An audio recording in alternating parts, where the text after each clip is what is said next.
Wow, what a beautiful, downright balmy day in here in Chicago. It's all the way up to 30 degrees. I think the wind chill is up to 24.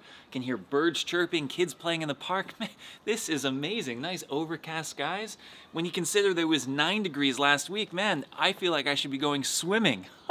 Amazing. And I know what you're thinking. Brother Casey, have you lost your mind?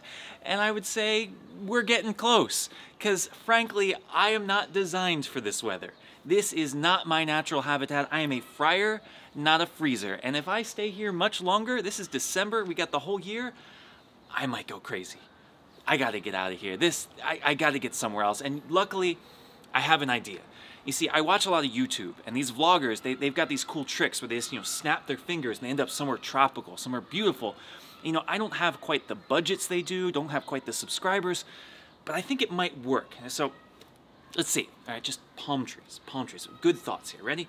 1, 2, 3. It worked. Oh my gosh. But wait, where are the palm trees? And is that a mountain? And oh my, Tim Hortons? Wait, where am I? Oh my, I'm in Canada. No, this is not what I signed up for. No, you stupid fingers. I said palm trees and warm weather. No, send me back. 3, 2, 1. Ready? Go.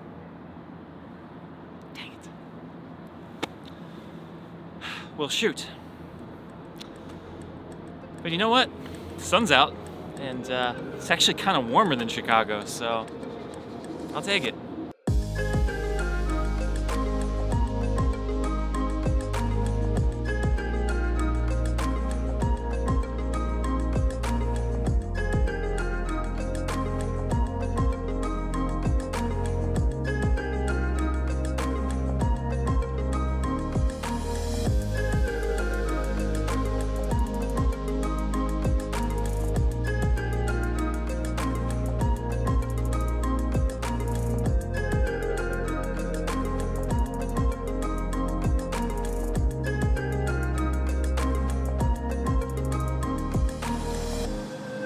So all this week I'm in Vancouver, which is in the province of British Columbia, right above Washington State, upper northwest, preaching a parish mission this week, and it happens at night, which means I had a few hours to kill this afternoon, decided to come down, check out the city, and gotta say, it's a pretty cool place.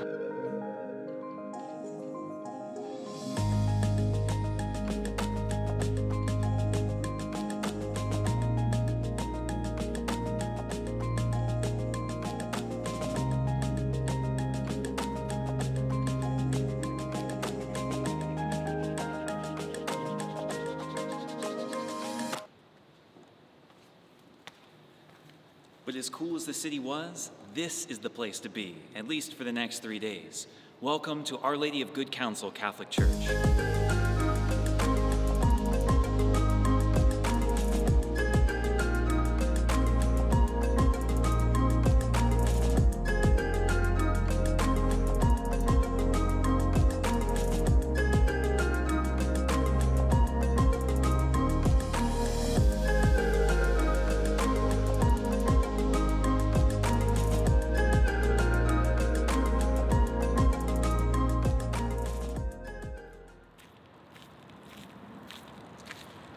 So it is now Thursday morning, the second day, and I'm coming to realize a very interesting fact about Vancouver. It is the farthest north on the globe that I have ever been, which is really cool to think about how far up on the earth I am. But it's also a little depressing because it's winter, which means that the days are really short. Yesterday the sun set at 4:14 in the afternoon, which isn't that bad. Chicago is about 4:19, so you only lose about 5 minutes. But this morning, it's about 7:40, and the sun hasn't even risen yet. Yeah, the sun doesn't rise till 7:52 in the morning, which means compared to Chicago, there's an hour less of sunlight. So, yeah, this is not a place that I could live year-round. The summer would be great, but right now, it's very dark.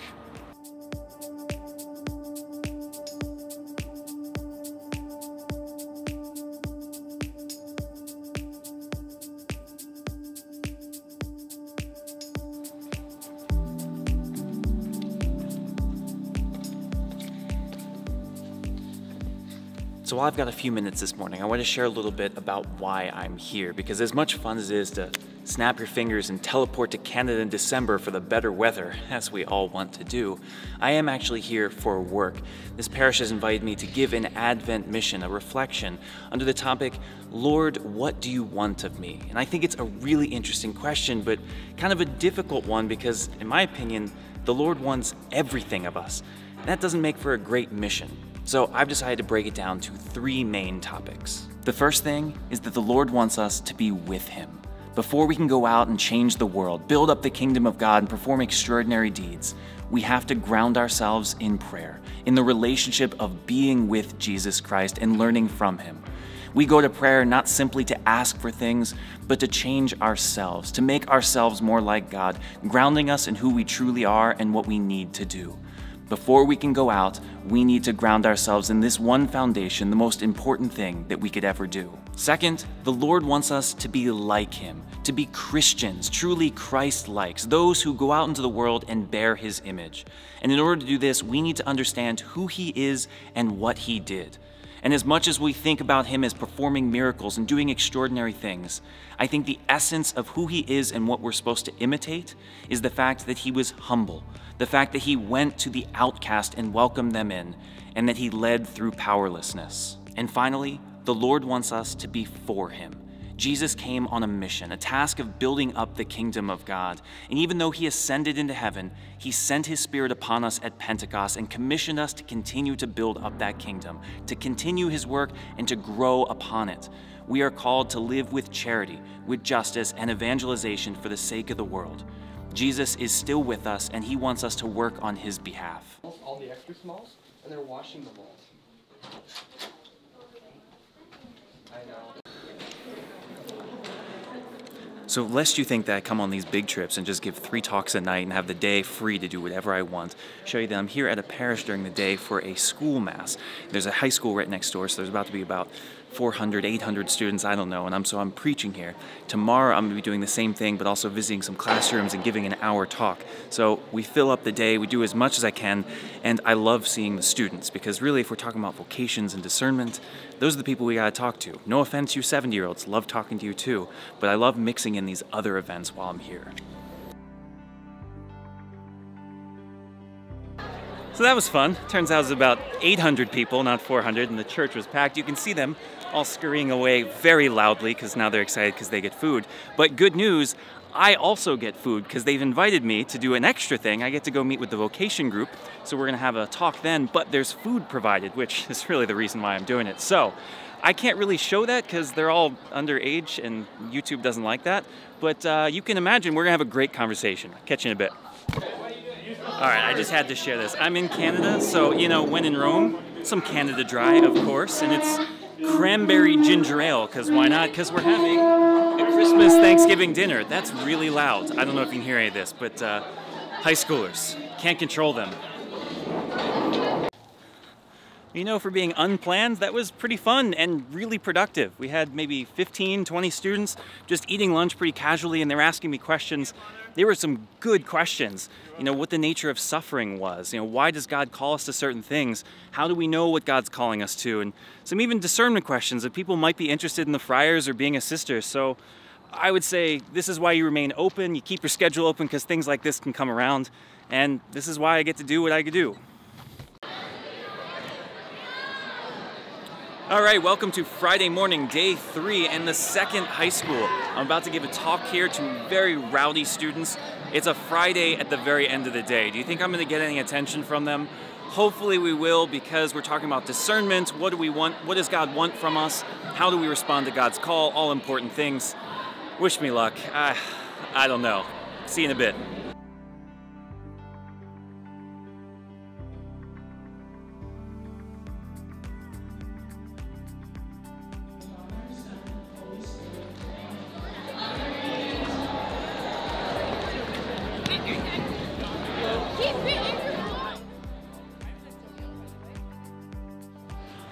Woo! All right, we survived, but man, that is exhausting. I always love high schoolers. I love being in big crowds like that because they are very expressive and they laugh and you've got to control them, but was a good time. They asked great questions, as they usually do. I had a great talk about discernment, and now it took a little longer than we thought, so a couple hours. I'll have about an hour to go back to the parish, relax. You can see the sun is already really low, almost sunset, but third talk coming up. Can't wait. All right, back at the church, it's Friday night, time for talk number 4, second of the day, bringing this parish mission to a close. And as I was thinking about this parish mission throughout the day, over the last couple days, I was thinking about something. I do a lot of these things. I travel a lot, I go to a lot of different parishes, and there was something about the last couple days that was kind of more difficult than other ones. And it wasn't the topic, it wasn't the talks, I felt prepared for those. Is that there were a lot of things that just didn't go right, or didn't go the way I thought they should have went. The schedule changed a few times. I was asked to do things I wasn't planning on doing. The coordination wasn't exactly the way I would do it, we'll say. And so I found myself for the last couple days getting a little annoyed, getting a little bothered, getting a little uppity. What are we doing? This isn't right. This isn't what we agreed on. And I just had to stop.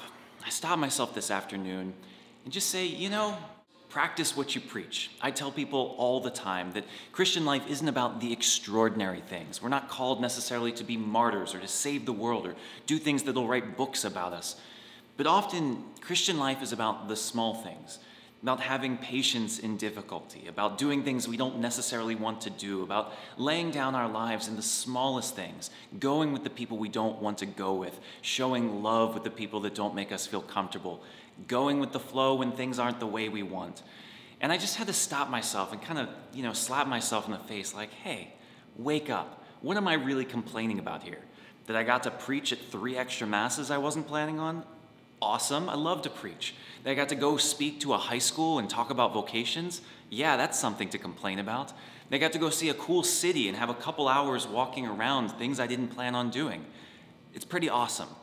And so it may not have been what I wanted. It may not have been how I planned it, but that doesn't mean it wasn't good. And to realize that even though I might have good words, I might have intellectual ideas, theological ideas really well worked out, that doesn't mean that I'm a saint yet. That doesn't mean that my path to holiness is done. What I preach is not that I'm perfect, but that I'm on the path to this, and here's what I've learned along the way, and here's what I still struggle with. And so it's great sometimes to have the medium be the message, that I can talk about Christian life and help people follow it, but sometimes I struggle to follow it myself. And now I'm late, so I will catch you in a bit. And that, folks, is all she wrote. 4.5 talks, 4 homilies, lots of private conversations, prayers, interactions with wonderful people, and this mission is done. Not bad for a little over 48 hours of work. I am exhausted, I'm exhilarated. It's always wonderful to see the church alive in a place, to see how it's lived out in a different place. And really at this point, there's only one more thing for me to do. It's time for me to return home. So if you excuse me, 1, 2, you know what? I think I'm gonna go the old-fashioned way this time. I don't wanna end up in Siberia. This has been cold enough, so why don't I just take a plane? I'll see you next week.